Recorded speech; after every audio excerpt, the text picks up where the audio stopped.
IPL 2025 సీజన్లో ముంబై ఎట్టకేలకు బోణీ కొట్టింది.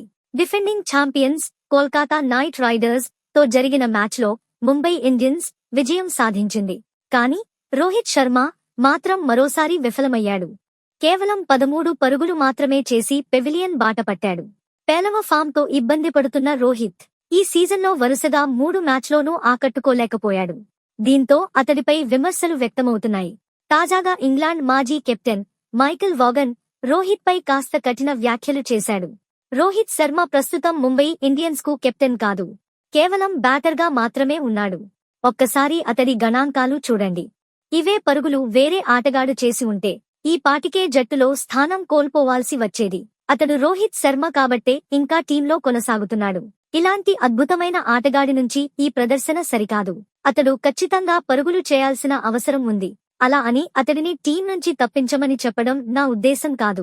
రోహిత్ శర్మ తిరిగి తన ఫామ్ అందుకోవాలి. ముంబై తరపున ఖచ్చితంగా పెద్ద స్కోర్స్ చేయాల్సిన అవసరం ఉంది అని మైఖేల్ వాన్ తన అభిప్రాయం వ్యక్తం చేశాడు.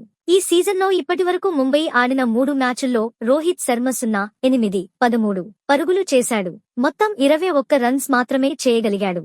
చివరి 5 ఐపీఎల్ సీజన్లలోనూ రోహిత్ కేవలం ఒకసారి మాత్రమే 400 పరుగుల మార్కును అందుకున్నాడు.